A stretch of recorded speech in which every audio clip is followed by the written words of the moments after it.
I'm delighted to be here for this second part of a conversation that began yesterday, kind of broadly in the vein of thinking about the relationship between Du Bois and Marxism. So that's the explicit topic of today. And we have three wonderful panelists here to join us.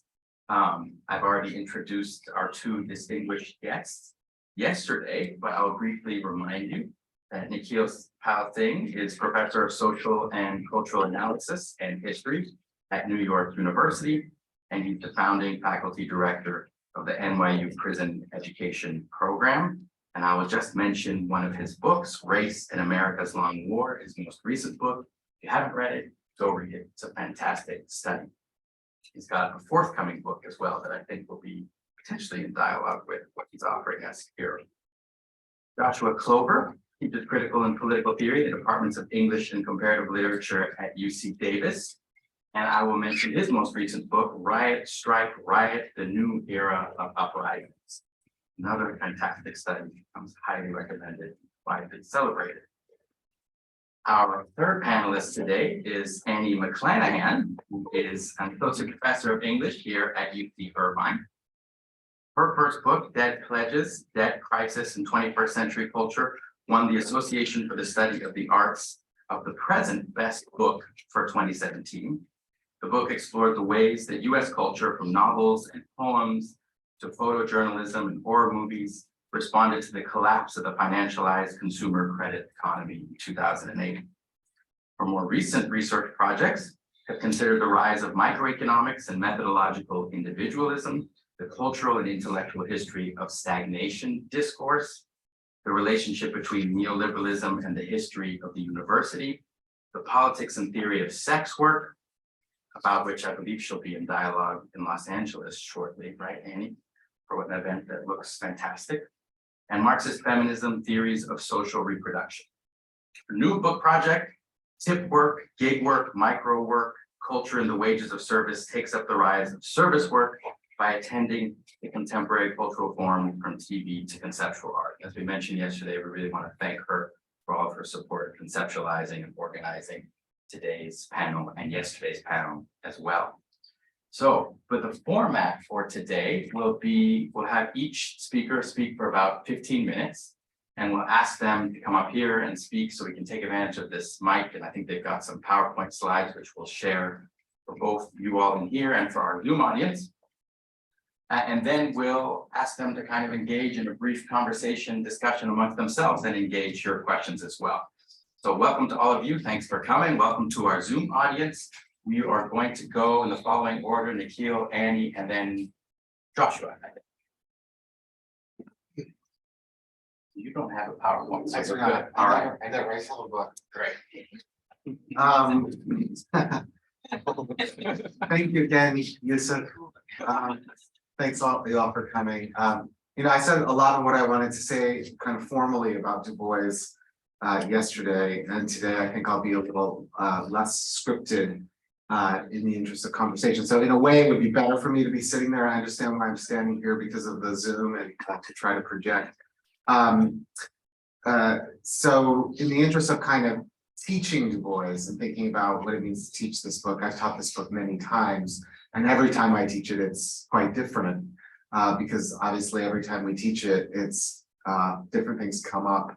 It's one of these books that is very, very hard to encompass in a single seminar, and that's why I'm so envious of you all being able to spend so much time thinking about it. I spent the last 2 days rereading, not cover to cover, but my dog-eared copy of Black Reconstruction, trying to think about, what are some of the questions and issues that I think are most compelling. And I want to put a couple things on the table for our discussion later that I think we maybe touched on a little bit yesterday, but maybe in some ways could expand upon today, or maybe will even take us in a slightly different direction.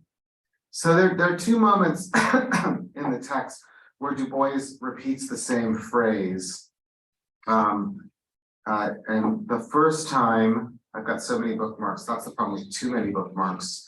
You sort of lose the point of them, but For the first time on page 319, he says, for a brief period, the 7 mystic years that stretched between Johnson's swing around the circle to the Panic of 1873, the majority of thinking Americans of the North believed in the equal manhood of Negroes. They acted accordingly and with a thoroughness and clean-cut decision that no age which does not share that faith can in the slightest comprehend. They did not free draft animals, nor enfranchise guerrillas, nor welcome morons to Congress. They simply recognized Black folk as men. And then he says this again right near the end on page 726. For those 7 mystic years between Johnson's swing around the circle and the Panic of 1873, the majority of thinking Americans in the North believed in the equal manhood of Black folk. They acted accordingly with clear-cut decisiveness and thorough logic, utterly incomprehensible to a day like ours, which does not share this human faith. And to Southern whites, this period can only be explained by deliberate vengeance and hate. So this phrase opens up the 2 kind of questions that I think are interesting to me, and it also relates, interestingly enough, to something we were just talking about. This is a book about a historical period, right? And it's a book about an historical period that is marked by an opening, a radical opening, a rupture. And we talked a lot about the ruptural yesterday, the general strike, the moment of indeterminacy and possibility that comes through this unplanned yet coordinated movement of slaves off the plantations. And then the beginning of this process of trying to think about what kind of life can be made in emancipation, in freedom that is so sudden. And of course, there are certain requisites to that Du Bois is thinking about that include the presence of the Union Army, but that also include the beginning of a kind of deliberative collective process among former slaves, the continuation of what Steve Hahn calls slave politics under conditions of freedom that bring forward elements that already existed, because slaves, of course, had their modes of communication and understanding and efforts to think about relationship and gender and family and work and child raising and all of these kinds of questions that are now being worked out under substantially new conditions. And I mentioned the book, The Emancipation Circuit by Tulani Davis, which I think of as a great companion to Black Reconstruction, because it kind of thinks about the moment of emancipation in these terms. But this is also a book that's about closure, right? And as I said yesterday, it's self-consciously described by Du Bois as a tragedy, right? And that tragedy is, of course, the counter-revolution of property, which is a chapter that I often teach. And I think in that chapter and in other parts of the book, Du Bois is offering us a really, really interesting analysis of how this moment in which a majority of Americans believed in the humanity of Black people, these 7 mystic years, he calls them, how that moment gets foreclosed, how it gets shut down, such that it becomes completely incomprehensible later, right? And I think that is a super interesting kind of question. And I think it's an especially interesting question for, kind of your generation of scholars who is now learning, a kind of discourse about race that I think operates very differently from the way in which Du Bois is thinking about it. Du Bois obviously sees the power of anti-Black racism as coursing through this period. But what he calls these mystic years is some kind of achievement. And he only thinks of it as a miraculous achievement because it's so exceptional to the history of the United States. In other ways, he sees it as something completely mundane. It's like, yeah, Black people are people too. It's like, why was that so hard, right? And what flows from that for him is this remarkable moment in which the possibility of making a different kind of world emerges, right? So there's nothing inevitable about the foreclosure of those 7 mystic years. And what I often spend time doing with students is kind of thinking about the elements that Du Bois sees coming into play to sort of shut down the possibility of Reconstruction. And here again, I think he's very, very interesting because the racial element is crucial, but he actually sees this very much as a kind of multi-sided process. And it's a multi-sided process that involves basically four factors. It involves Southern planters, it involves poor whites, it involves freedmen and women, and it involves Northern capitalists. And in that four-sided process, and I think probably there's newer historiography that fleshes this out in certain ways, but in that four-sided process, Du Bois sees a kind of political struggle unfolding. And I just want to read you another passage where I think he kind of lays out what happens here, if I can find it.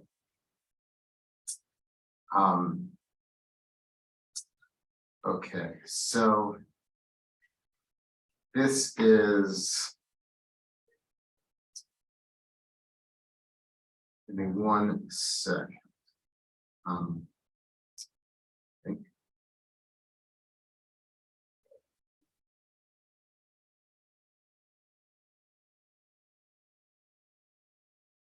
Okay.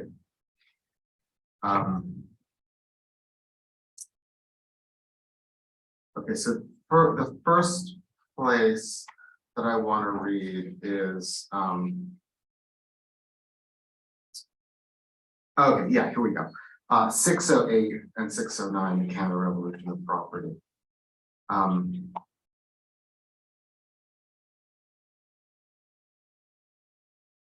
How then, this is on 608, I'm just going to read a couple of passages, but you can find it.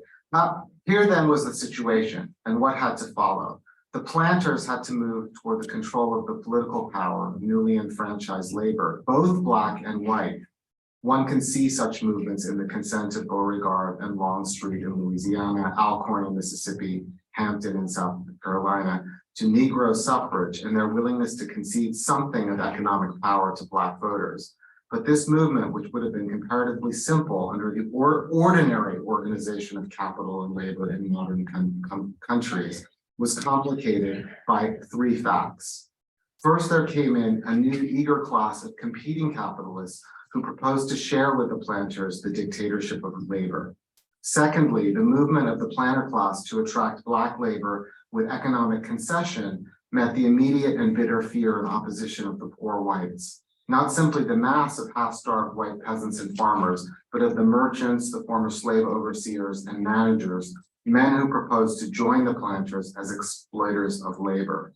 These desperately feared the rise of black labor to a position which might equal and even surpass the poor whites. This was okay, so I'll stop there. So those two moves. How this interaction of former land monopolists, white peasant and Negro peasant would have worked itself out if uncomplicated by other interests is a question.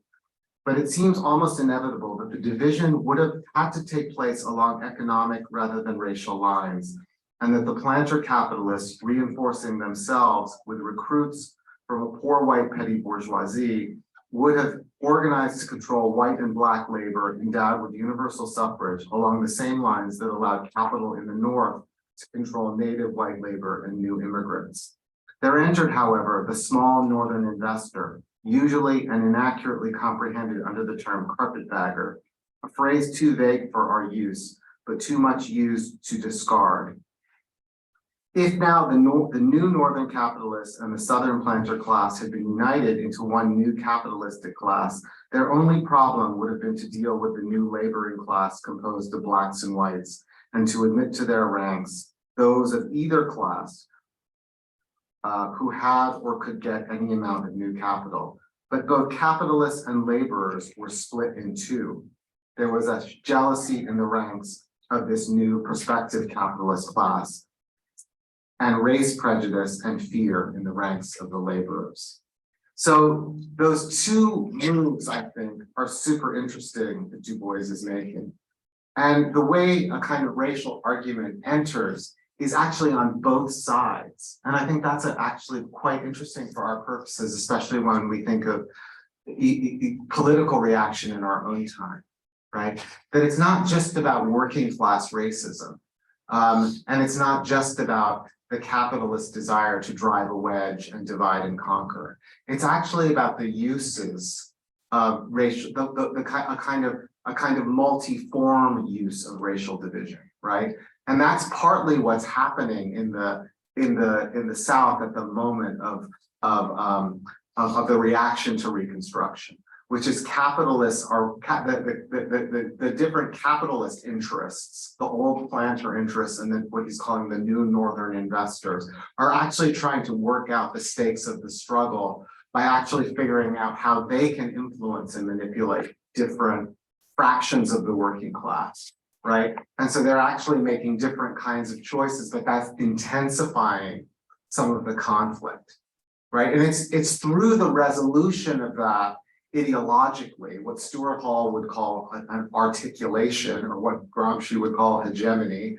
There's a kind of process, and Joshua and I were kind of not arguing about this, but Joshua was saying that kind of critiquing Michael Denny for calling Du Bois a good Gramscian, and I don't think Du Bois is actually a good Gramscian in the sense that he doesn't really think through that process exactly. But I think he's showing us the elements of how to think through that kind of analysis here in a way that remains kind of eternally useful or continually useful, and that sheds light on something that's happening today. So I think I should stop there because I've probably gone on now easily for 15 minutes. And the second thing I would like us to be able to talk about is the last chapter, the propaganda of history, because I think one of the things Du Bois is also saying is that in the moment he's writing, he's very aware of this, the status of the historical narrative itself becomes part of the ideological struggle, right? So the ability to revision the understanding of what Reconstruction was enters into the stakes of struggle in the contemporary moment. And so there's a way in which, as a historian myself, and when I teach this with students, I'm trying to kind of think about what are the stakes of history? Why does history matter? It's not just that it matters for kind of moral reasons, that we sort of agree or disagree, and it helps to bind us together one way or another in the present. It actually is a stake in how we understand and open up not only what might have been possible in the past, but what might be possible in the present. So I'll leave it there. Thanks.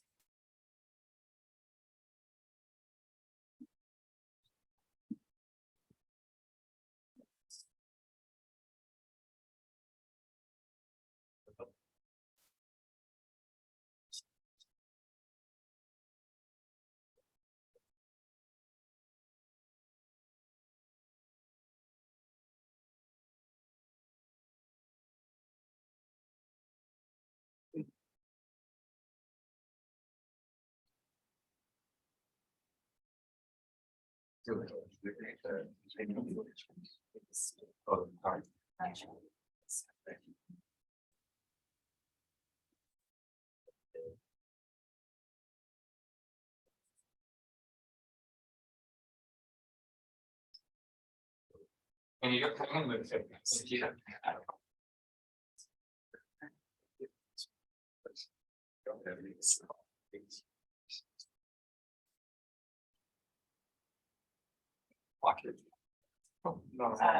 Hi, thank you all so much for being here, and thanks so much to Yusuf and the members of the seminar for organizing this event. It's really exciting, and it's a delight to get to be together and think together with my comrades here. The sort of assignment for this panel was to think about teaching Marx and Du Bois together, and I think in a way, in different ways, both Joshua and Nikhil are going to meet that assignment better.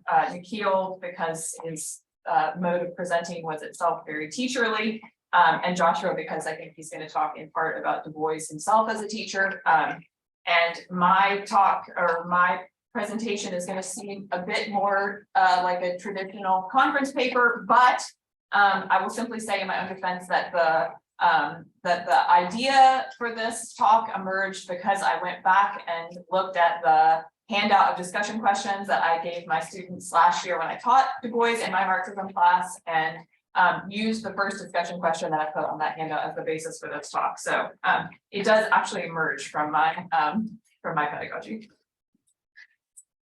When I teach Du Bois in my political economy seminar, it usually comes close on the heels of our rather breakneck reading of Capital Volume 1. Members of my seminar are here today, so it will get breakneck. I typically assign the first 4 chapters of Black Reconstruction: the Black worker, the white worker, the planter, and the general strike. My own most direct scholarly interest in these chapters is in the last one on the general strike. Like Joshua, indeed, we have written about this together a little bit. I'm interested in the idea of collective actions that take place without organization or mediation by a form like the state or the party or the union, actions that are catalyzed by contingent historical circumstances, especially moments of crisis or stall, rather than by a great deal of conscious planning. There is a tendency, of course, to denigrate this kind of spontaneous action or the theory behind it as voluntarist, as fetishizing the reflexive, immediate, and ephemeral activities of a disorganized mob. Joshua has written about the many ways in which this idea, this way of thinking about it, is both wrong and racialized, and I cannot add much to his powerful account, to which my own thinking has been deeply indebted. I might merely pause instead to note how carefully Du Bois himself describes the process in a few key lines from the chapter. Here, Du Bois argues that at the outset of the Civil War, a long ignored population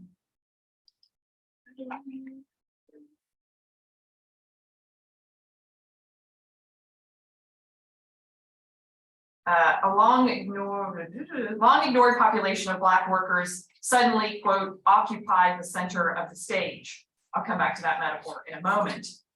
But despite their protagonicity, Du Bois goes on to say, because enslaved peoples were isolated on the plantations, quote, any doing this. What am I doing now? There's arrow buttons on the keyboard. Oh, okay. Down arrow will help. Okay, there it works. Yeah.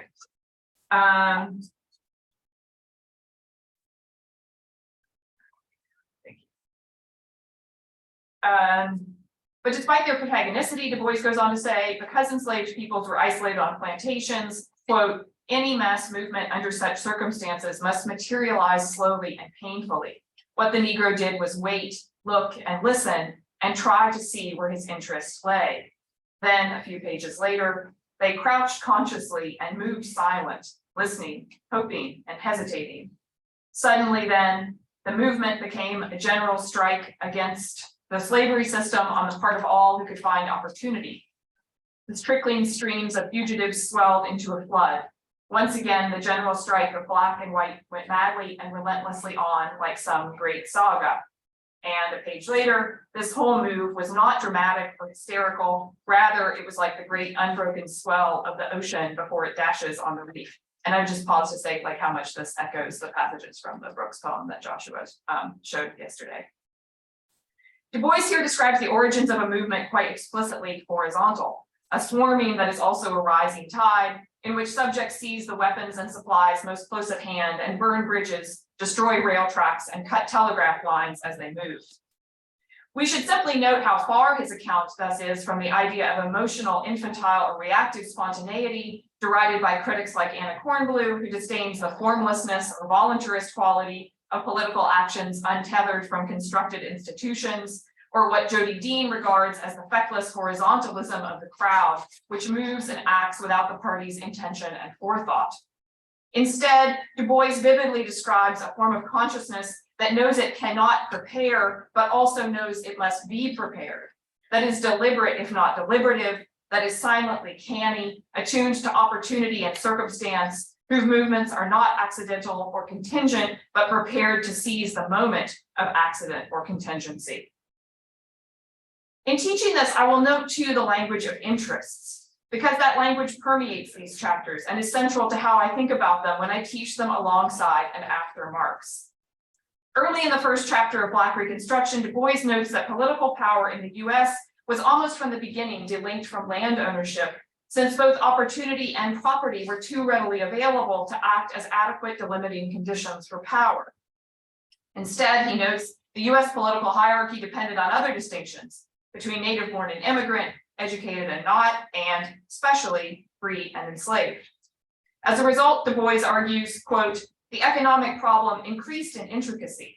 This intricacy is shown by the persons in the drama and their differing and opposed interests.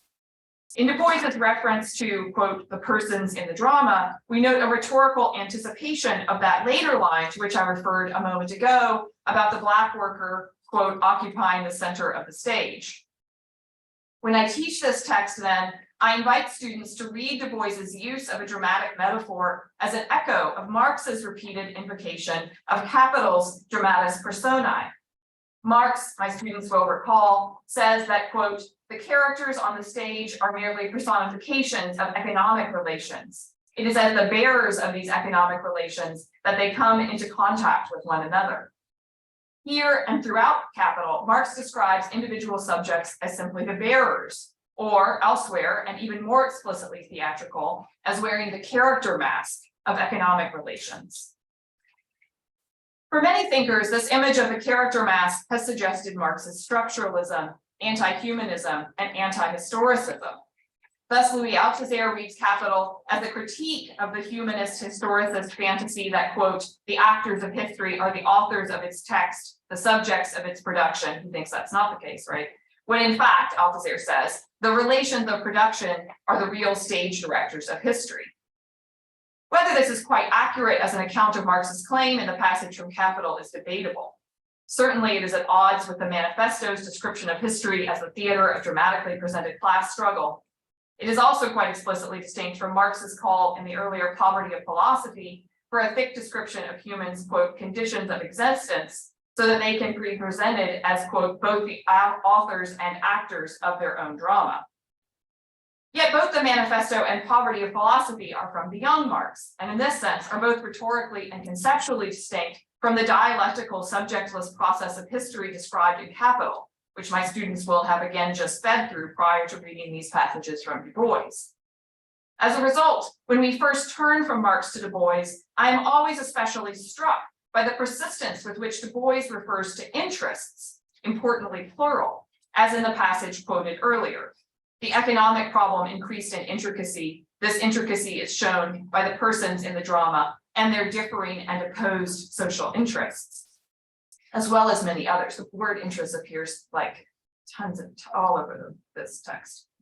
I will ask them then whether this version of actors on historical stages feels to them different from Marx's account of subjects being moved from without by a singular and totalizing personae, namely the mode of accumulation. How we understand this difference comes down, I want to suggest, to the question of what Du Bois himself means by interest, a word which appears more than 60 times in the text. We might note from the outset that this term comes to us, and even to Du Bois, loaded with no small amount of baggage. The idea of interest is connected for us to the methodological individualism of rational choice theory, a utilitarianism adapted from Bentham, reconfigured for the dark egoism of neoclassical economics, and apparent today even in ostensibly progressive conversations around, for instance, why white working class voters acted against their interests in voting for Trump. Black Reconstruction is no what's the matter with Kansas, but it is a story of a series of misaligned and misperceived interests. Northern Republicans' failure to separate themselves from the interests of industry, white abolitionists' failure to understand the interests of organized labor, and above all, white workers' failure to understand that they share, quote, practically identical interests with Black workers. Indeed, this series of misprisions is what gives Du Bois's text its tragic emplotment. Yet tragedy suggests a kind of inevitability, a history in which subjects are, yet again, moved not by their own volition and consciousness, but by yet another impersonal external force, namely the flattened egoism of self-interest. And while this idea of inevitability may describe Black Reconstruction's political conclusions, it does not fully account for its narrative form. And here I think I'm getting at something very similar to what Nikhil just talked about in terms of that, the sort of dialectic between closure and rupture that structures the text. As Thomas Hughes has pointed out in a recent essay, and as Nikhil's readings of the text literariness have also suggested, the form of Black Reconstruction is not just tragic, but also fundamentally counterfactual and speculative. What truly propels the text drama almost to the point of narrative suspense, which is, it's quite surprising how suspenseful I think the text feels, given that it is a text whose outcome, it is telling a history whose outcome we know, right? I think it's really interesting that, in a way, when you're reading Black Reconstruction, one of the differences between reading Black Reconstruction and reading Capital is that this Black Reconstruction, despite being more explicitly retrospective, things feel more uncertain in it than they do in Capital, to me. Almost to the point of narrative suspense is not inevitability, but opportunity and possibility. What if, Du Bois forces us to ask, things had gone otherwise? This sense of possibility, this insistence on seeing subjects as, quote, both the authors and the actors of their own drama, rather than simply as character masks for impersonal forces, is, I would suggest to my students, connected to Du Bois's particular idea of interests, which cannot be reduced to the egoistic idea of rational or irrational choice. Our comrade Jasper Burns, in an essay which I find myself returning to again and again, has described the way this thicker, deeper, more complex idea of interest has shaped Marxist and other left thought, in which interest, quote, names the deep and though unexplained forces that mobilize the underclasses. Irreducible to instinct, interest manifests instead as inclination or need, available to deliberation if not always predictable, and appears in the aggregate, unfolding through collective discussion and action. In one of his 1971 lectures on Black Reconstruction, CLR James makes a similar claim about this aspect of Du Bois's thought. Quote, Du Bois was aware of certain psychological feelings in the people who made the revolution. He saw something else which few historians could see. He was able to penetrate into the minds of the Black slaves, the ideas that people have, the songs they sing, the stories they tell one another. Among those ideas, I think, interest in Du Bois names the forms of collective consciousness and decision, forms that are not always available to immediate reason, but rather lived immediately, that are not pure spontaneity, but something both calculated and in the moment, through a clear-eyed reckoning with circumstances and conditions, and through both memory and speculation, a thought that is also immediately an action, and vice versa. They crouched consciously and moved silent. Thanks.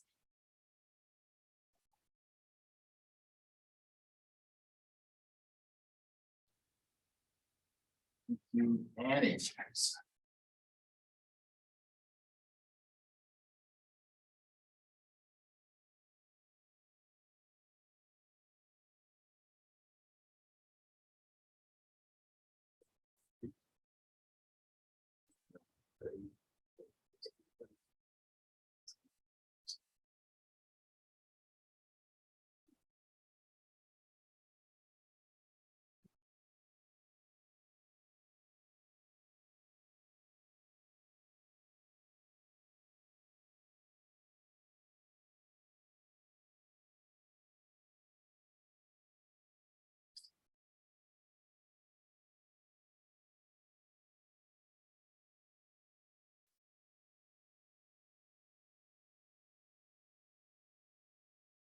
everyone again.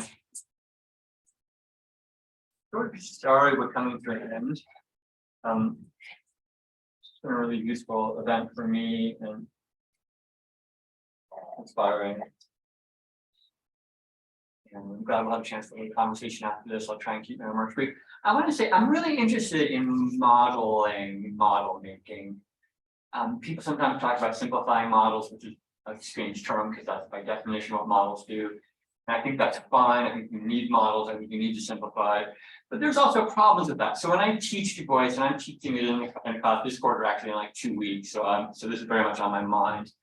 I also teach the first 5 chapters. I tend to add the coming of the Lord, which actually I think completes the general strike argument. And but so I teach the opening thing, and of course that structure, which begins with by black worker, white worker, that I talked about quite a bit last night, and we'll be talking about again right now. But there is, of course, a risk to that simplifying model. I don't think this is Du Bois's risk, but it's our risk, right? That we start talking about just a simple black-white dynamic in thinking about the history of the United States. And of course, there's a part of me, and I imagine all of us, that wants to be very reticent about models. And again, I don't think it's true of Du Bois, but it is true about some models that take up this black-white dynamic. Models that are unable or unwilling to think about the possibilities for solidarity and combination between, among other things, like, Black and Indigenous people who are in struggle, and so on and so forth. And in many ways, one of the things I'm trying to think about in my own work, and that passes into my teaching as well, is I hope is trying to think at minimum about at least that sort of triangular dynamic that's been really usefully described recently by Nancy Fraser and others in discussion as encompassing the three immiserations of dispossession, exclusion, and exploitation in different positions. And thinking about how those three things work together. So that is sort of not present in what I'm about to say until it becomes the end point of it. And so looking back at Du Bois, looking back, or perhaps trying to look forward from Du Bois's vantage in the complexities of time captured by Mullen's formulation that I had a last evening of retrospective typologies to the present. What can we know, and what can we know about Marxist inquiry? We left off last night with Du Bois' foundational recognition of the slave as Black worker, part of the working class that is also in Mullen's citation, the proletariat. It just cut off the second half of that passage on the screen, but also talked about them as the cornerstone, a word that's not there, but I wanted to highlight. Right, so I want to note the word cornerstone and the slippage from working class to proletariat. These designate the aggregate in which the slave is generally not recognized.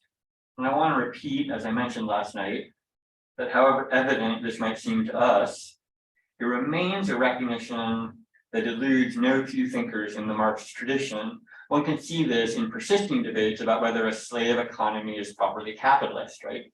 A question that has helped shape the recent flourishing of scholarship around so-called history's plural of capitalism. The debates, when conducted in Marxist terms, cannot escape questions of whether slaves produce surplus value, whether they evade the axiomatic dynamic of capital improvements and productivity increases, whether laborers who receive no wage with which to purchase back their own product at a loss can be said to be properly exploited rather than directly dominated, and so on. I do not intend to resolve that debate this morning, although I have an opinion. Instead, I want to look at the exam that W.E.B. Du Bois gave his students at Atlanta University in 1933, exactly as he was completing the draft of Black Reconstruction. The exam is on Marx's Capital. The writing is a little hard to make out, so let me put up the questions more legibly and talk about them for a second. I realize it's slightly anxious making me be like, let's all look at an exam together. But it doesn't pass. The first two questions are as one would expect, and he generously does not inquire as to what value itself is, which is a question I too have learned not to ask during exams. But after those two questions, the exam takes a turn. In covering the entire remainder of Capital, all of the remaining questions are about machines. They're pertinent and important. They subtly ask after different aspects and reach into different regions of political economy. Still, all machines, all the time. What to make of this? One answer comes fairly early in Black Reconstruction. Du Bois, even in his clarity concerning the Black worker, is prepared to understand their particular position during slavery within the proletariat as like unto a machine. So this begins to gloss the way in which Du Bois understood the slave, the Black worker, as part of the working class and not, both apart and distinct, as he makes clear in the passage seen previously. And again, we looked at this last night, but I know you weren't all here last night, so take a moment to read. And I want to gesture at the closing of this passage in particular, which underscores the Black worker's position or status within the mass as neither the average nor the paradigm, but still the decisive fraction. I want also to note its use of the term founding stone. We had cornerstone in Mullen before, right? And this figure is not just one of hierarchy and necessity, but alongside the machinic character of the slave that Du Bois names elsewhere, it suggests sort of inanimacy for the slave, machines, stones, at least from one perspective, that of capital. But from a Du Boisian view onto retrospective prototypes, the slave becomes the black worker, fully animate, the force that can both provide the underlying cause and provide the ultimate outcome of the Civil War. In the use of this figure, Du Bois converges with Marx, if not indeed implicitly citing Capital's closing section on so-called primitive accumulation and the New World's role in capitalism's condensation. This particular figure's speech has been brilliantly investigated by Nikhil Singh, with whom you may be familiar. Here I will just note and say about the necessity for capital of differentiation and its ongoing character. Alberto Toscano takes this up as well from the later vantage of Reconstruction's defeat, the counter-revolution of property, returning to the racialized and transnational character of this internal differentiation, not just as necessary, but as the crucial feature of a fully realized capitalism, having separated itself, at least in part, from certain forms of direct domination. Now, Marx gives his own account of a different differentiation in his assessment of the relation between the English and Irish working classes in writings from 1869. It seemed to have written 1969. It would have been cool if Marx was writing in 1969. He was not. Affirming the bourgeoisie dependence on this differentiation for its own survival, how transposing this to the US case, the secret underlying the public and psychological ways of whiteness is literally the wage depression of white and black workers both through this differentiation. And it is there that surplus value, what Marx calls the invisible essence of capital, becomes possible. What then do we gain, finally, from this view of the slave as black worker, as part and not part of the working class, this shift or slippage in positions, even in categories? Several things, I think, but I want to end just by reflecting on the present slippage between working class and proletariat that can be found anywhere and everywhere that both categories exist. On the one hand, in the differentiation that gets made, the working class often rendered as sort of a moral category, really deserving of particular sympathy because of the particular miserations of capitalist exploitation, and often rendered as sort of virtuous there. So in another moral reckoning, the working class, a term not developed by Marx, but by sociologists of the 19th century, and the proletariat, a term that Marx does develop with considerably more care. And this distinction between working class and proletariat, often collapsed, often ignored, and yet for all that entirely real, can be found anywhere that there are those excluded and dispossessed, but not directly exploited. Populations brought forward nowhere more clearly in the context of the West than in recent scholarship in Native American studies, Glenn Coulthard, Audra Simpson, Rob Nichols, Echo Day, and many others, that thinks about those dispossessed of land who are not then driven into the labor force, a category certain to grow as capital's need or capacity to absorb labor inputs diminishes across the increasingly short array. It is this fraction, those who are without reserves, but not given to wage labor, those proletarianized, but not working class, who can be seen in their vital lineaments in Du Bois's reading through Marx to the world before him. And it is this fraction, arguably a planetary plurality, that must concern our political thought today and ongoing. Thank you.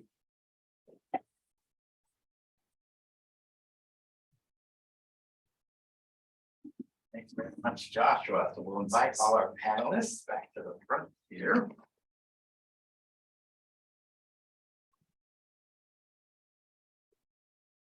And we will ask you all to open up our Q&A by engaging each other's presentations. Anyone would like to go first?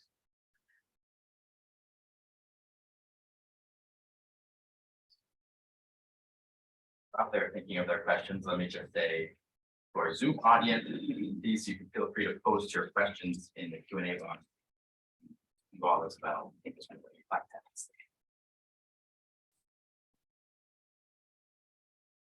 I can start us off, but mostly it's not, I don't really have questions as much as I want to hear more continued, speaking, because those were such great presentations and there's so much in them. And I really loved the account that you gave, how Black Reconstruction is not just tragic, but counterfactual and speculative, almost to the point of narrative suspense. What if it had turned out differently? And it was part of what I was interested in talking about more than I didn't really get to was that sort of last chapter. And it relates back to something that I was saying last night about the book as like a literary event. So what, because Du Bois in that last chapter, the propaganda history, is so concerned with truth. He's basically like, the problem here is people haven't been truthful and we need to tell the truth.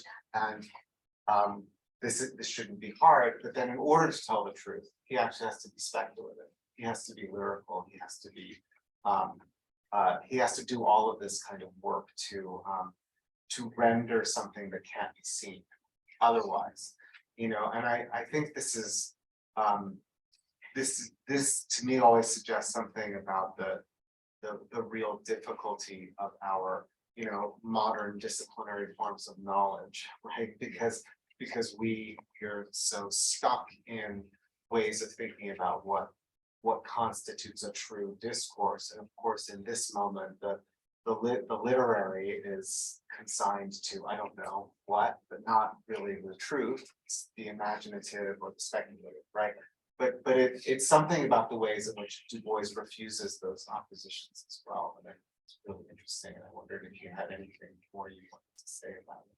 Yeah, I mean, I was really like, I find that the Thomas Hughes essay on the kind of counterfactualism of the text like really useful for thinking about this. And what I found useful about it was that it helped me account for something that I always feel when I read it, which is that again, like this sense that you have that at every you have a strong sense at every moment, I think, of the ways in which things could have gone otherwise.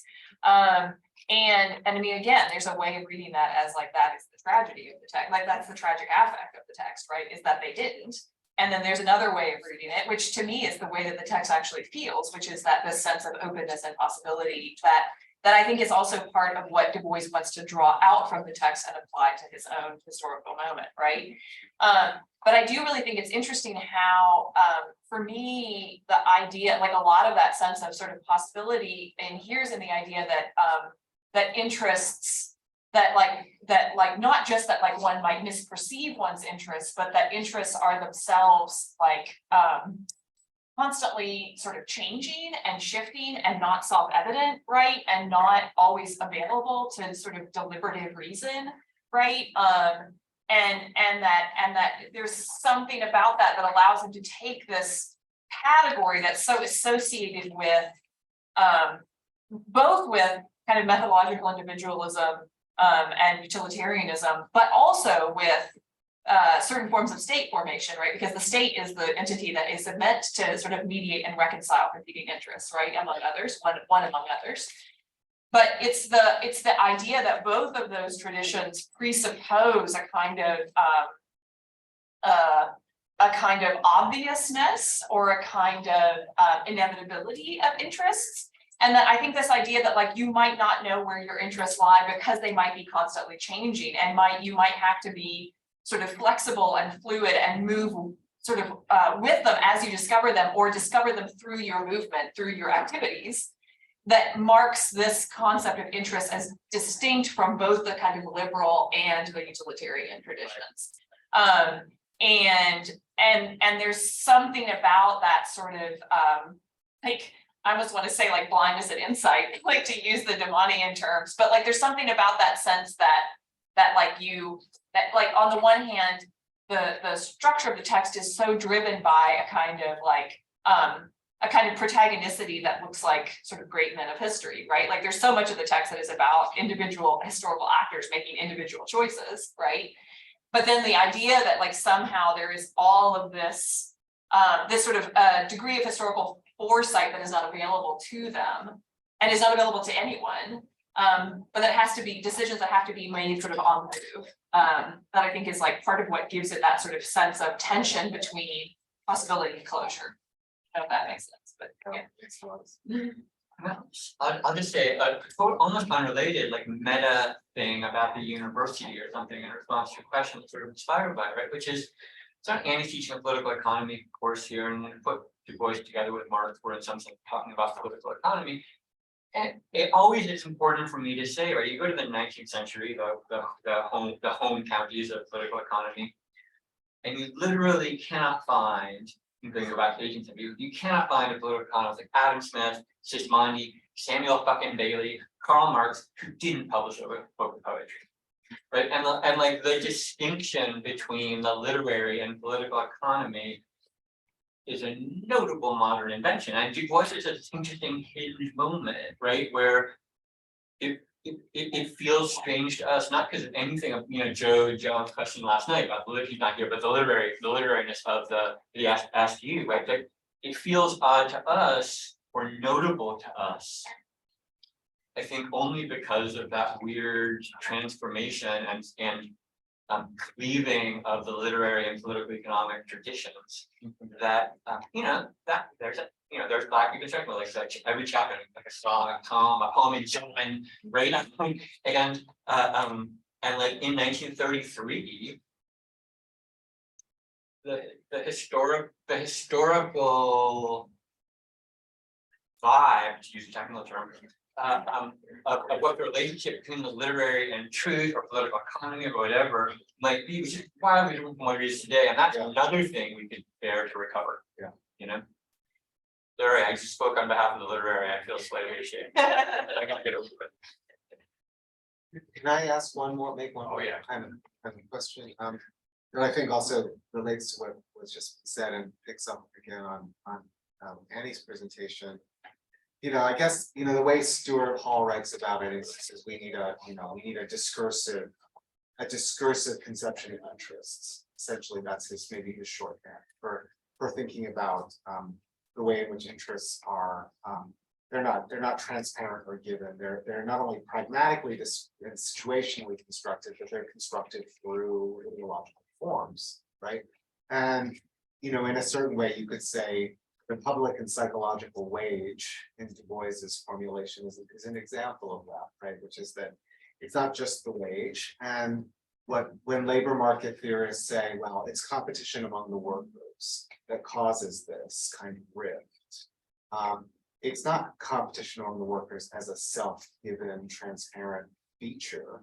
It's what Marx says in the last slide you had up there, something that is artificially cultivated, right? So the question of like artificial cultivation, discursively constituted interest, the public and psychological wage, and then the specific kind of way in which race and racism, let's call it racism or race, the specific way racism lodged in all of those as a kind of instrument or technique, right?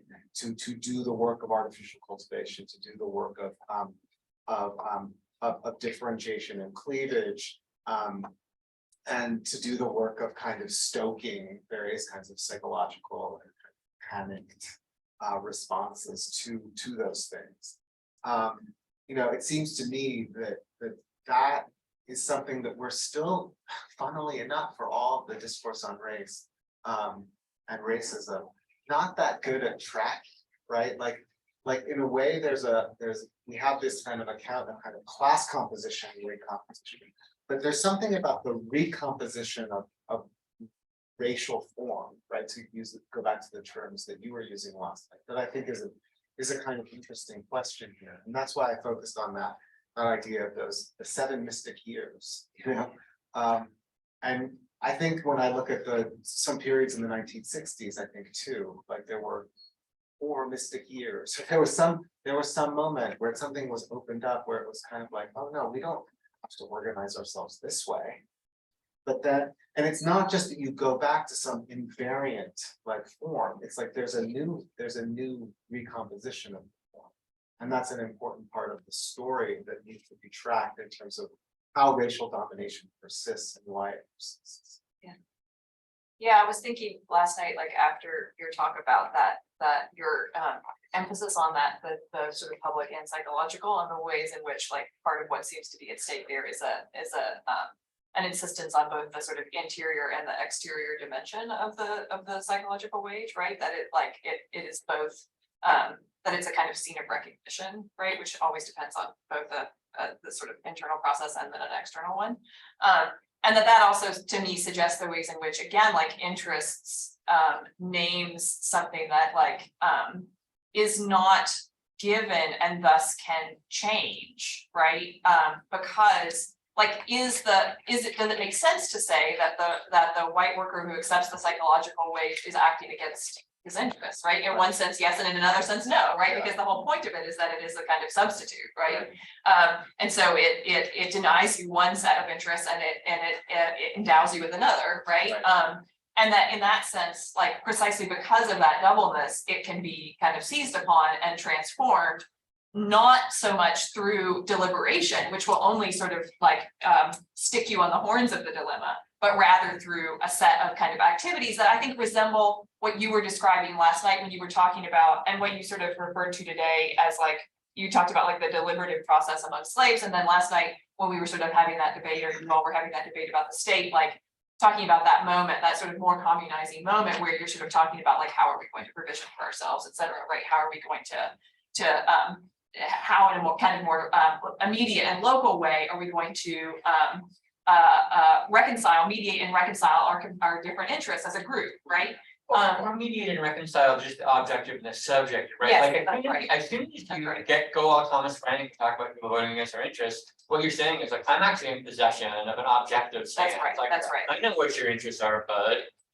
Like, why do you keep fucking it up? That's right. And like on the one hand, that's obviously intolerable. On the other hand, you're saying like, well, it's all subjectivities everywhere. That's right. Doesn't work out either. And so it's exactly that moment of the mediation between the subjective and the fantasy of the objective, like the infinitude of the subjective and the fantasy of the objective, and then having to be mediated, but it's exactly that transformative moment, which I think is literary, right? That's why it's literary, because it's in the doing, like you don't know what that sentence says before the end of it. Yeah.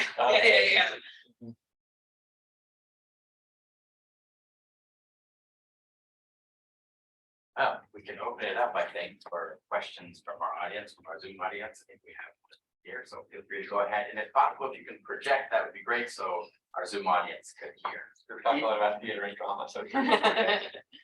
Yeah, so this is kind of less so a generative question, more so maybe like for clarification purposes. I wasn't here yesterday's lectures, but and for Annie's presentation, so were you making a distinction between the kind of comments in the old Marx that kind of reflect the structuralism, the quote about humans as personifications of economic relations, character, mask, the drama, and kind of contrasting with Du Bois' description as persons with interest in the drama? Or I just wanted to see if you Yeah, I mean, I'm not exactly sure yet. I'm still sort of thinking it out. What I'm trying to articulate is the sense that I have, because I have taught these texts back to back, that in this way, I think, because of Du Bois's interest in interests, and interest in what James calls like the psychological, it feels very different from the ways in which individual actors become either sort of the bearers of economic relations or are sort of driven inevitably by them. And so on the one hand, like many people, including Althusser, have made much of this shift in Marx's work between a sense of men making their own history and a sense of those not doing so under circumstances of their choosing, right? And I think that one of the things I'm trying to get at is that, like, on the one hand, it feels very different from the way that Du Bois articulates it. And yet on the other hand, you could say like, well, but Du Bois is also about inevitability, right? That's the sort of tragic and plot. But it's also about this sense that like it doesn't particularly matter whether or not you make the right political decisions, because things are going to work out in a certain way regardless because of historical conditions. But I think that actually gets something wrong about both texts, right? Because I actually think like that is a kind of a misreading of the Marx, especially if you understand Marx in like the totality of his oeuvre, right? And also misses something in Du Bois, which is this, again, this sense of kind of a kind of dialectic between rupture and closure, between freedom and necessity, between possibility and inevitability, right? And that I'm interested in the ways in which to think about interest is to sort of, I think in Du Bois, to think about interest is to kind of reckon with the dialectic between making your own history, but not doing so under the circumstances in which it's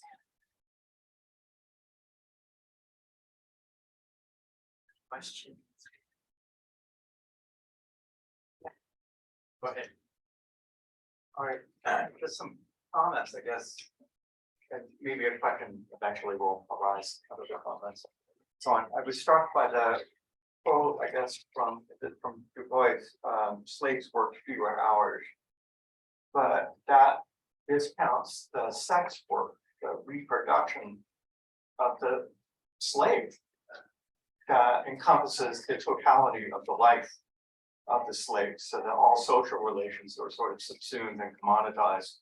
So that coming back to the question of interest, which is such a loaded word in capitalism, because we have financial interests in an interest-bearing account, namely your labor force that reproduces itself, and that you want to encourage to reproduce, because that's your interest. That is going to encompass trying to maintain the labor force and increase the labor force. That's labor power that's available to you as property, as a property. So it was legally conceived and so on.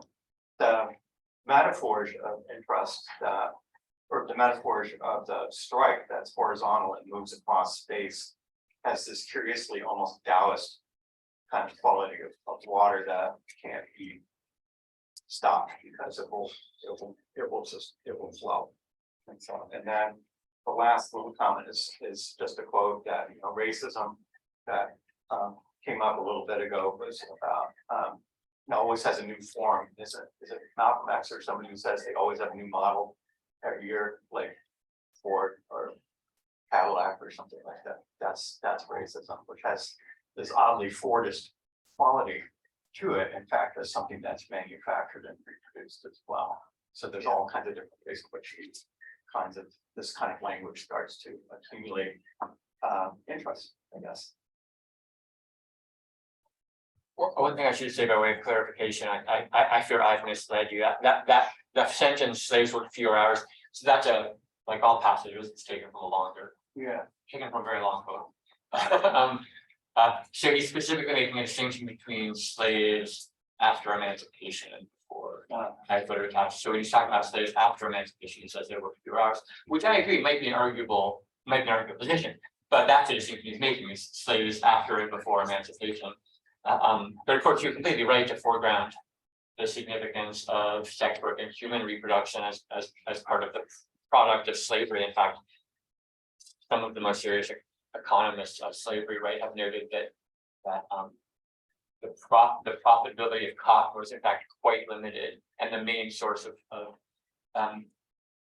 the high margin profit source, if we can forgive that language, was in the sale of offspring, right? Children produced by slaves who could be sold back into the market, and that was the profit.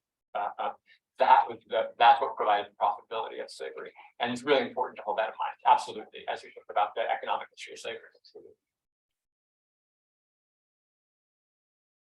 I have a question online from Joe Ramsey. And Joe says, great presentations, all very clear and targeted at some essential conceptual nodes. Makes me wish this was a series running for a few weeks rather than just 2 sessions. It's a year long. That's right. I wonder if panelists have more to say about Du Bois's depiction of the ruling classes in their historical, regional, cultural, and economic particularities and evolving interests. I was struck in reading Black Reconstruction and how Du Bois explicates the self-destructive drive of the Southern plantocracy prior to the Civil War, a self-destructive drive that Du Bois roots in both particular dynamics of slavery as a mode of production and the investment of the Southern planters in a white supremacy and anti-Black racism that was actually, economically speaking, self-defeating. I feel like contemporary Marxists generally could learn a lot from Du Bois about the importance of a concrete and multi-sided analysis of the ruling class is, including their own internal weaknesses, contradictions, etc. Any thoughts on lessons grasping the ruling classes today? I love that question you just said. I think it was in some ways a more eloquent and clear statement of part of what I was hoping to say in the intro remarks I gave, which is that this kind of multi-sided picture that Du Bois is given. But I think the question also leads us into something that I didn't talk about, but was thinking about when I was rereading it for coming here to talk to you all, which is, something specific about the planter class and something specific about the South as a kind of region within American political life. And I typically argued against kind of Southern exceptionalism, but I think there's a question here about the way in which the South and the politics of the plantocracy is going to leave its imprint in the way it gets incorporated in this moment that Du Bois is kind of trying to explain to us. And I think this kind of self-immolating character is part of that, right? It's sort of like Stephanie McCurry writes about this in Confederate Reckoning, the sort of unwillingness of the planters to tax themselves, for example. And in the autobiography of Frederick Douglass, he talks about how every plantation was like a nation state unto itself, right? And there's something about the kind of radical refusal of operating collectively that is partly the sort of fatality of the Southern ruling class. It's partly what leads them to their own demise, right? They're unable to actually figure out how to effectively cooperate. And of course, they completely founder on the question of what to do with slaves, because ultimately they're having the discussion at that moment about should they free their own slaves so they can enlist them in their forces to fight, which seems kind of like, well, that doesn't make any sense because this is what we're fighting to preserve, right? But it's completely self-contradictory, right? It doesn't work. So I feel like we find ourselves in this position often now, with sort of what we seem to feel or see as fractions of the ruling class in the United States that seem entirely irrational. So it goes back to this question of interests, right? Like, what are the interests that would allow people to imagine that, you want to continue to, drill baby drill or whatever it is, right? And I know Joshua has a clear answer to this question, but I also think there's a way that there's a kind of short-termism, there's a kind of inability to think about a more coordinated, perhaps more profitable way of acting. So if we're like talking about how we think interests might be reconstructed, there's a real resistance to it, right? That then actually creates divisions within the ruling class. And so I think Du Bois is drawing our attention to that in this moment in a way that I think still lingers and could have really important implications for how we think about our own political analysis and strategy. I feel like if we came back tomorrow, right, we could have a different Du Bois and Marx. We do that. A different Du Bois and Marx session with Black Reconstruction 18 Spoon Mayor, right? And the question was about trying to figure out or work through the various social fractions, including the fractions of the ruling class or bourgeoisie or whatever you want to call it. And the ways that the sort of shifting tectonics, and I don't mean this is a kind of Southern exceptionalism, right? But the shifting tectonics between modes of production premised on agriculture and industry, but moving in different directions, and how those faults are going to become more and more powerful in various ways. And if we transpose that to our present, right, and think about industrial power, finance power, right, service class power, which is basically what we mean when we talk about like tech now, right, something like that. And like those as fractions of the ruling class and what their interests might be and what their dynamic is with each other within the short-termism, which I think, I think short-termism, I think that's compulsory, I think capital determines the short-termism in various ways, just have to do with how long, like what any enterprise's burn rate is before they go out of business, right? And you have to make profits before that happens. But yeah, that would be, you know, that would be itself an incredibly fruitful line of inquiry that I think Joe's question opened up. Yeah, I mean, I think for me, it's like, this is the kind of, this kind of question, like, for instance, the question of like, why does the plutocracy behave the ways that they do? Like, I end up probably more on the side of the sort of dramatis personae, automatic subject account of history than on the other side, because like, I think it's, you know, I mean, Marx offers an account of this in Capital, but we could also think about it in terms of like a category like neoliberalism, right? Where the implication that like, individual capitalists or groups of capitalists could decide, for instance, oh, hey, wait, like this degree of competition, intensification of the technical composition of capital, right? Or overproduction, like, oh, we could all be better off if we just kind of solved this, right? Like if we stopped doing this, right? Or we could all be better off if we stopped overproducing, right?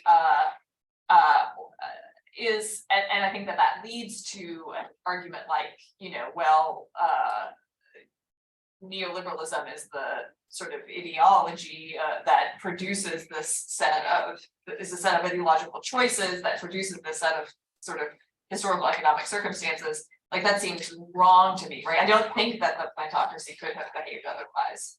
Right? I don't think that individual capitalists or groups of capitalists after 1973 could have behaved otherwise, right? I think that there was a set of historical circumstances that made inevitable a certain set of decisions, right? And so like, there is where I might say like that I sort of might depart from Du Bois a bit in the sense that like, some things were possible in that moment, but that was not one of them. For the plutocracy to behave otherwise was not. This is why Du Bois was a progressive liberal. Yes, Because I he think that's actually, totally right. because he actually believed in this moment that there could be a kind of state direction. Right. That would change the, Yeah. that would change the terms. And there's a great speech from Roosevelt, I think in 1936 or something, where he basically says, I'm just remembering this, but I wish I could pull it up because the language is really interesting in light of your presentation, especially, Annie, where he basically says, the capitalists don't understand their own interests, you know. And the problem is actually that they only understand interest within a kind of a narrow sphere that relates to their own profit.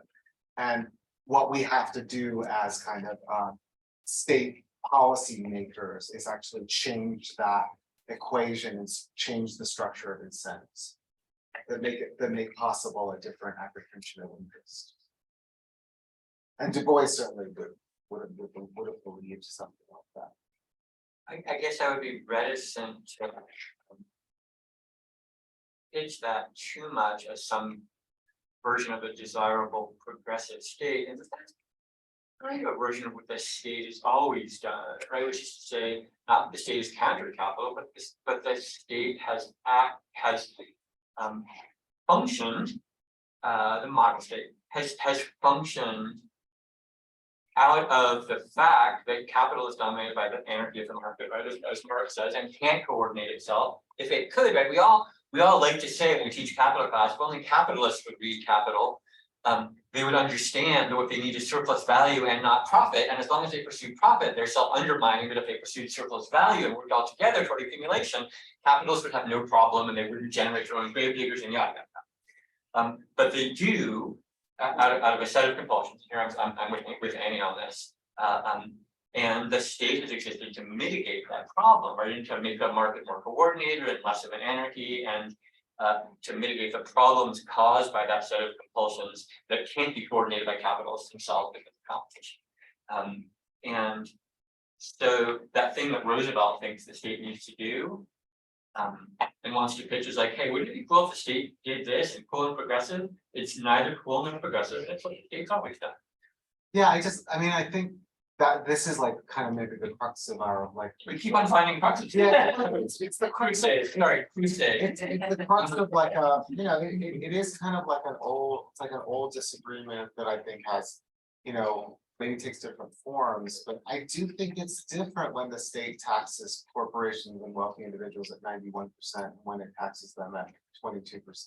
I mean, which is basically what happens between 1940 and after 1970, which is to say there's a, and if taxation really is the kind of the basic power of what the state does, like it's appropriate some of the surplus, then there's a kind of way that can do something, that can do something within the terrain of the social relations over which the state has a purview. It can do something in relationship to the incentive structures of capital. I'm not saying that it can solve the problem of private accumulation, but if you say the state is the committee for managing the affairs of the bourgeoisie, which I think still is like a very good, you know, basic axiom that we could sort of go by.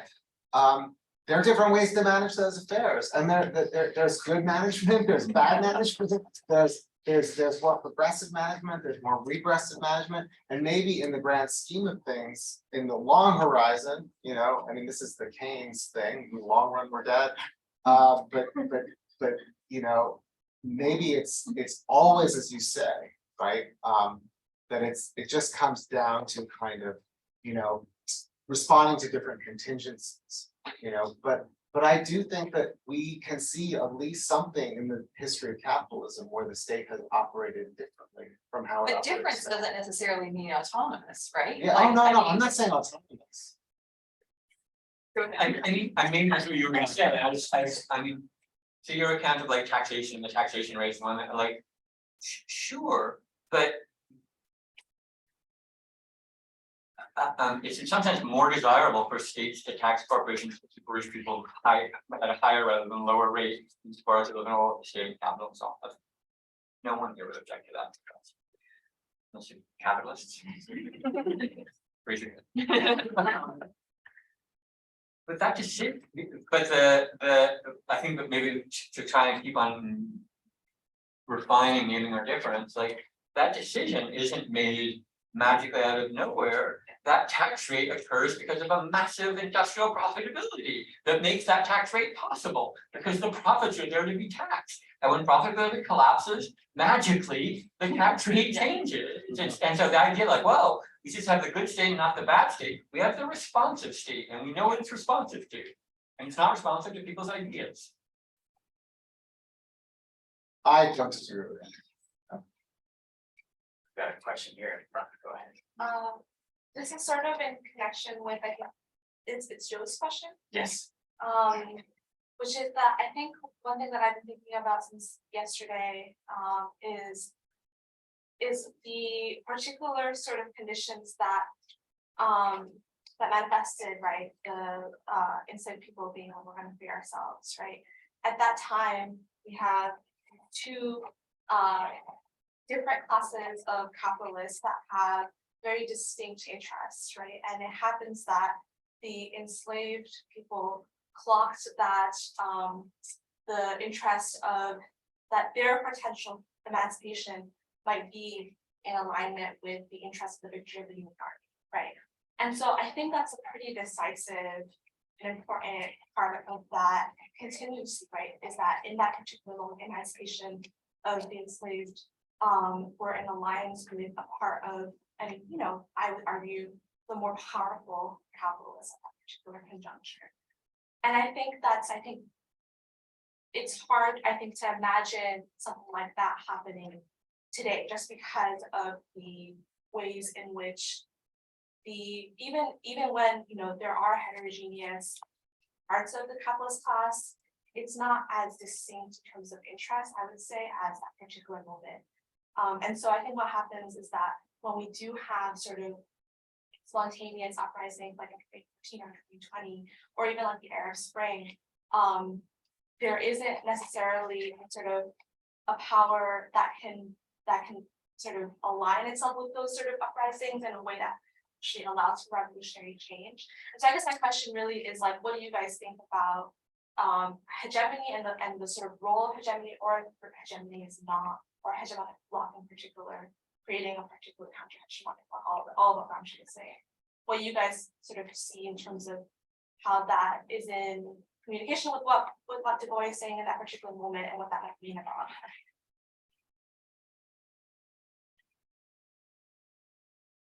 That's a new question. That's great. I mean, I'm very aware of the fact it's 11:25, and that's like a great question that deserves a half-hour answer, and I think we all have a lot of questions to say about that. You know, I'll say one or two brief things, but that in some ways, that structure of trying to align your own purportedly liberatory interests with a non-liberatory class elsewhere that might be going in the same direction or show the same interest, that continues at a planetary level, right? We only have to look at the dynamic of like various factions in the Ukraine and there and elsewhere, and their excitement about getting to move in the same direction as American imperial power, right? By way of securing some kind of autonomy or freedom. So I think at a planetary level, we see similar, not identical, but similar dynamics to that. And we saw things like that in the Arab Spring as well. And as you know, they turn out not to be particularly liberatory. And you know, maybe that's one of the things that can be sort of sublimed out from Du Bois' account is we've been talking about like whether that outcome and the counter-revolution of property and the annihilation of Reconstruction was inevitable and how it presented as like maybe one of the things we can sublime out is that one of the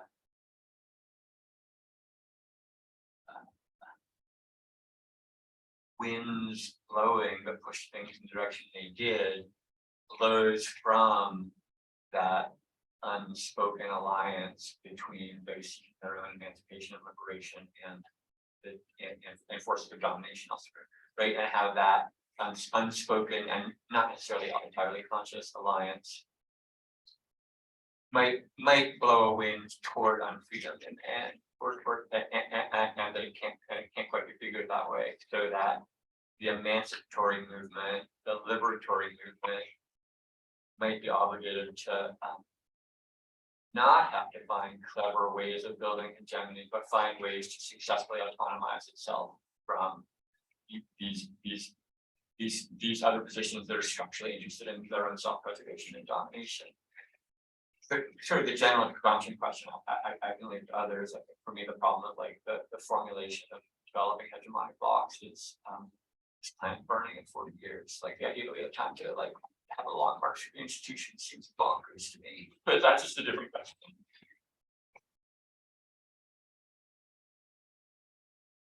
There, thanks. Yeah, kind of piggybacking off of Jen C's question here a little bit. This is kind of dealing with more of our modern times and things like that. Able to project, that'd be great for the Zoom audience, the mics. Okay, where's the mic at? Top of the room there with the beard. So I'll start over. This question kind of deals, I'm looking right at the mic now. This question in a more modern sense, but still dealing with the topics that you three have been speaking about, which by the way, thank you for doing so. So we see this idea during slavery, not an idea, but this action during slavery times that, or around the Civil War time, that if you are a slave, you join the Union Army. As Jen C said, you're joining one of the better capitalist classes. Is that what you said? Something along those lines, like the better of the two evils kind of idea. To be free, even though you still won't be free necessarily, but maybe you'll be better treated. I don't know, maybe they will treat you better. Where do you three still see a correlation between that idea and the military now? And this idea amongst like poor economic classes that like if I join, maybe I'll is it an idea of like I can move up in economic class, or is it still this idea of like I'll be treated better? Is there a relation between that? How does Du Bois and all these other various academics apply to these ideas, to that concept now? I don't know if that's relevant though for this discussion. It's like a poli-sci question. No, I think it's relevant, and I think it's an interesting. I always feel like this would be a really interesting kind of strategic intellectual conversation to have, which would be, how would we map out our understanding of the balance of forces and fractions in this moment? Where are the openings? Where are the possibilities? I mean, I tend to agree with what Joshua said, which is that the sort of the forces that are trying to organize without resources have to find ways ultimately to break from their patrons, right? But the patrons become also very crucial to any kind of movement and success. And we clearly see that, and we clearly saw it in 2020. You know, we saw it with insurrection in the street and corporations and nonprofits coming out and lavishing, moral support and material donations and other kinds of things, right? To a movement that was also in some ways about an electoral project related to making sure that the Democratic Party got into power, back into power, a party that represents, I mean, just in very like rough terms, certain fractions of capital and favors them over others. I do think there's still some map that we can look at in the United States and see how, the oil and gas industries and the extractive industries are mostly in the GOP. Tech is they're trying to peel away parts of tech, but tech has been pretty reliably part of the Democratic Party machine. Small business and nationally oriented business oriented to the national market has really since the 1940s been much more aligned with the right, but transnational business at a larger scale has been much more aligned with kind of the progressive state, right? Yeah, the globalists, right? So it's not, and of course, they all play both sides, the ones that can afford to. So they're all understanding their own political calculation within these terms. But what difference does all of that make for us politically in the moment? I do think is a real question, and I guess that kind of comes back to the sort of earlier conversation, which is to say that there is this sort of determination by capital, right? But in another way, capitalists are not unified. Their capitalists are actually divided by competition among themselves, and they're also formed historically into different kinds of not only industry but also into different kinds of scale, right? And I think that would be an interesting discussion to pursue, in terms of kind of thinking about what and where there are possibilities. I just had two very, very brief thoughts to kind of both these questions. The first is just a note, which is to say that when in the many congressional discussions about the Biden student loan forgiveness program, one of the major talking points among the Republican legislators was what will happen to Army recruitment as a result of loan forgiveness, because the idea was that, well, you can't provide another alternative to heavy loads of student debt because we have been providing the alternative to heavy loads of student debt. And I think thinking about the relationship between those two different sites of economic mobility in the United States and the tensions between them, and also the collaboration between them from the GI Bill up through the present is like really interesting. And then the other thing I'll say, just to kind of on that question, and I think on Jen Sing's question, like another interesting place to look at this would be like the discussion about universal basic income and the anxieties, the sort of anti-AI discourse in the tech sector, right? And the ways in which UBI has become this project that has these incredibly sort of neoliberal, neoclassical roots. It's a Milton Friedman joint, right?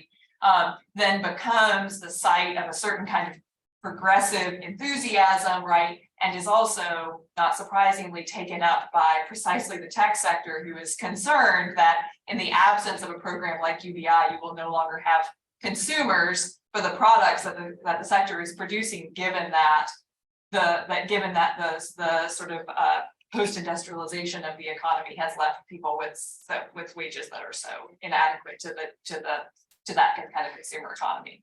And so thinking about like the ways in which this questions around UBI seem to me to be like a rough analog in some ways to the ways in which the opportunity to align themselves with the Northern industrialists presents a kind of salutary set of historical circumstances, but also ultimately does not particularly serve the interests of the Black proletariat.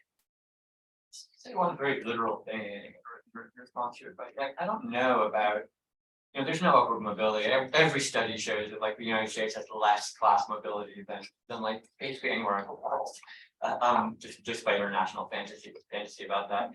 So I don't think the military provides that, but I think people go into the military, people I know, lots of people, because they're already immiserated, right? And like it feels like a kind of it's a because it provides a kind of umbrella, just in terms of like having some sense of like food, shelter, stability, and organization in your life. And like I get that as a logic, and I will say, like whether it's worth it or not, like I believe the moment has to come when the military doesn't fire on the people who are in the middle of an insurrection, right? The cops will never not fire. The cops always shoot, but the military is different. This is historical truth. The historical truth is different. The cops always shoot, and there are days when the military decides not to. And that moment, there's no way around that moment, and you have to keep your eye on it.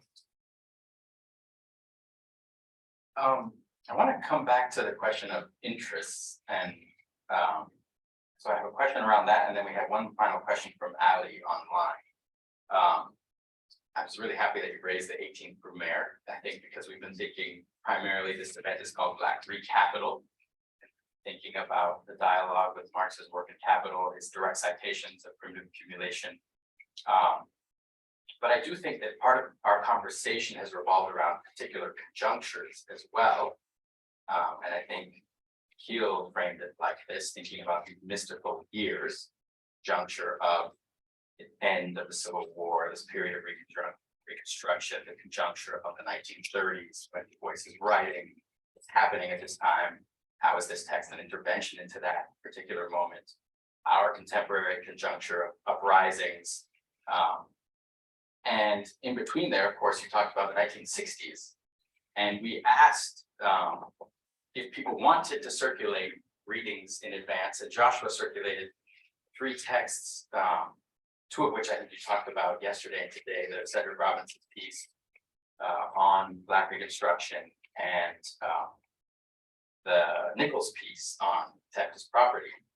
The 3rd one was this very interesting text by Ted Allen and Noel Ignatieff, written in the conjuncture of the 1960s uprisings. At the moment when Students for Democratic Society is breaking up into different factions. And part of what they seem to be debating is precisely this question of interests and the interests of the white working class, right? And the Black working class. And can we speak of those in aggregate, or do we need to break those up in a similar way that Du Bois does in this text? And they're reading Black Reconstruction, right, as part of grappling with that moment, as many other people were doing in that conjuncture and now are doing today, as Nikhil said yesterday. So I just wanted to give you maybe a chance to tell us a little bit what you take out of that particular moment. These scholars become they're militants rather, who become well-known scholars of whiteness and race in the United States, but always remain grounded in working class struggles. What do you take up from them in their attempt to read specific interests of factions of the white working class, of the Black working class, in those debates with their comrades in SDS as it breaks up in that particular conjuncture? And then maybe more broadly, just kind of, 18th Brumaire, right? Do we need to dig a little bit more into that conversation with Marx and the question of political representation, and how Marx's own theorization of class struggle shifts in the historical texts that might give us something slightly different from what he presents in Capital on a more abstract level. historical text being 18th Brumaire, written in 1851, looking back on the 1848 uprising, again, another tragedy in a sense, right? A moment that the working class struggle was quickly defeated. He talks about these potential for alliances between proletariat, the lumber proletariat, the peasantry, the ways those broke up, and it eventually became a battle along the lines of what we've been discussing, different factions of the ruling class, and some factions giving up their political power in order to maintain their economic power. So I guess those are two questions. One, if you could just talk a little bit about that 1960s conjuncture, Ted Allen, Noel Ignatieff, what are they doing and how does this relate to the question you all are talking about with regards to interests? And then the second one kind of more broadly, if we have anything else to say about maybe 18th Brumaire and Black Reconstruction. Watch this. SDS, Rim 1, weather underground. Okay.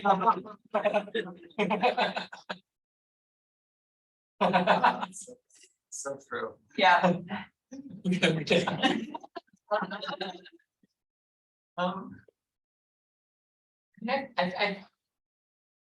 That question is complex enough that it authorizes me to like abstract it into a totally different question altogether, which is about sort of how we think about crisis, right? So Marx is really trying to think about 1848 as a crisis moment where he thought it was going to be the world rev, right? And it wasn't. He's gravely disappointed, and he's trying to puzzle through what happened in very concrete, incredibly fine-grained terms in ways that I'm hypothetically, this is one of my specialties, and I still have to like make a wall chart of all the shit that happened in France, right? And in that period to hold it in mind. But so he's understanding crisis as an as a moment of possible rupture, that ends up closing until it doesn't, right? And the fact that it has always closed so far doesn't mean it will always do that. But so I'm interested in our relation to crisis, and actually I find it sort of distressingly common today for Marxists to be in a sort of like seen it all before, to be like, oh, crisis is just part of how capital maintains itself. It's one of its, which is like, there are particular political economic specificities, yes, about like the need to destroy excess capital, so that at the same time, crisis remains a moment of opening and possibility. And so how we think about crisis, what is a crisis, like what counts as a crisis, and where it falls in our understanding, I think it's really interesting. So the 7 mystical years, right, that ends with the crisis of 73, right? So global economic crisis, the first Great Depression. They called it the Great Depression. We quickly forgot that and called another thing the Great Depression. But so it ends with depression, whereas we think of like as economic crisis as the beginning of like beginning of possible openings. Right now, like we thought, well, post 2008, maybe it's an opening, maybe not yet. Although lots of cool stuff has happened, interesting stuff has happened since 2008, but still capitalism. But so like whether we think of that moment of crisis as political or economic in its main orientation, it's always best, right? But political, economic in its main orientation, and whether we think of that moment of crisis as the closing off of a possibility or the opening up of a possibility, like our orientation towards those questions seems to be really important as a research project, and research is just what we do until it's actually time to stop researching, which is what we're all doing. And so like that moment of the 60s, like, is that a sense of opening before the crisis that we located in 73?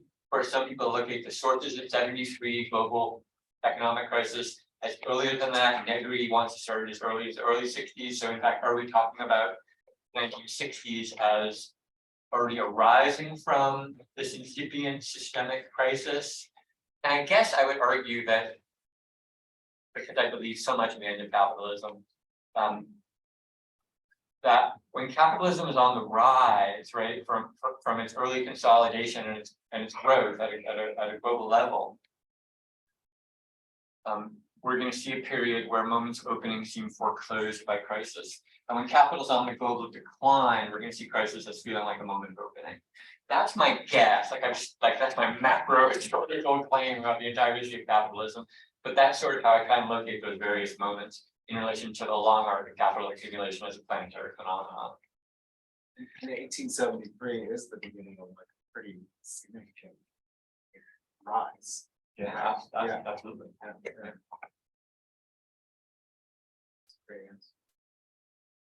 Great, well, I think we have one final question from Ali Harrison Vernon online, and Ali says, this is a more general question, so if you'd like to tie it back to Du Bois, please do.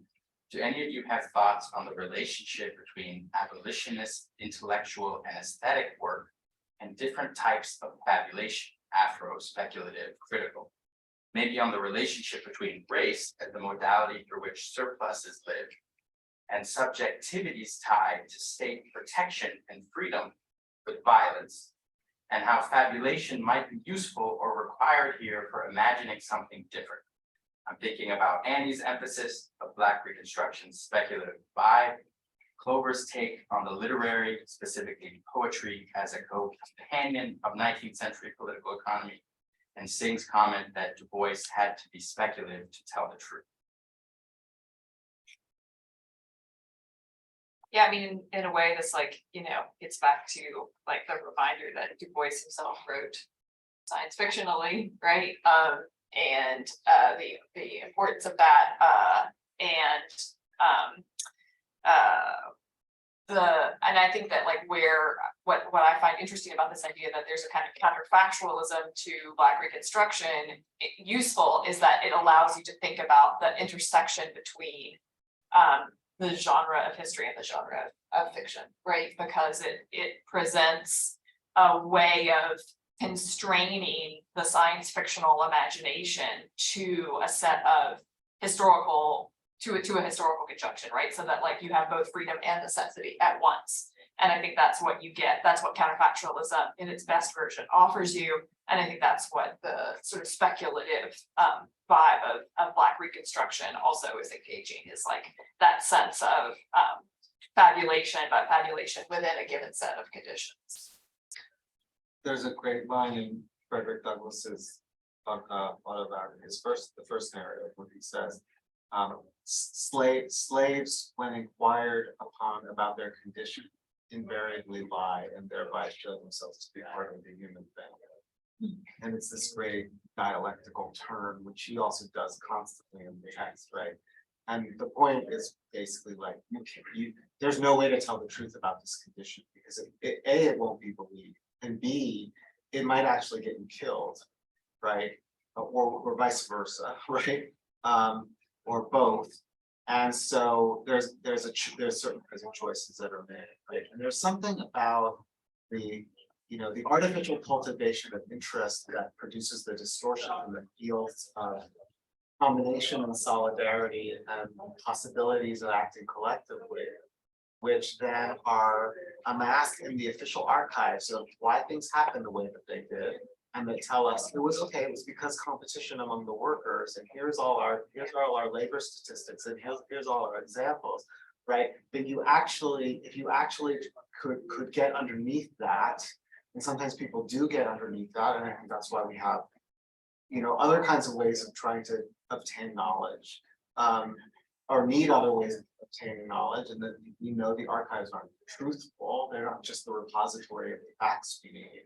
Right, and then oftentimes what you find actually is that, and this is certainly true in oral history and in certain kinds of graphic work, that the stories people have about where they live and what happened there are often much, much truer and more faithful, even though they're built on repositories of memory, and memory is faulty, and maybe all the facts aren't straight, but the account is actually truer. Right. So there's something about this kind of problem of the production of knowledge in these conditions, right, of capitalism that we've been talking about and racial capitalism that do force a kind of experimentation and a way of thinking differently about how we know. And I think the question is so great, like some of the other questions, because I think it was almost more of a restatement of aspects of the conversation that sort of brought to the fore a set of questions that we have that we think are really important. So much appreciated.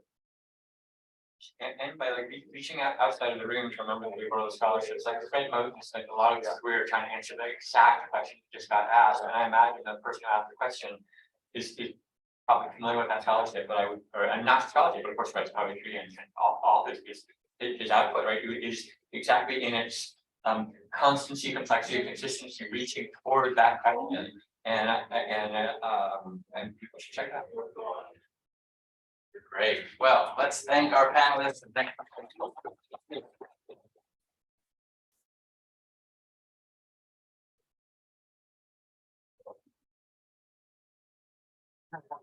Yeah, you gotta put your rocket skates on. Oh, yeah. Thank you guys so much.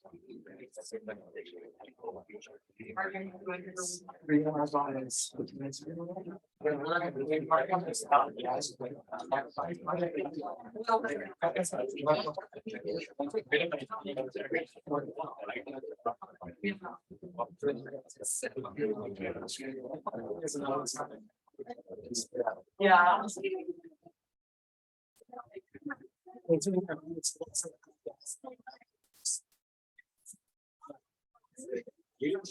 Oh. One happened already.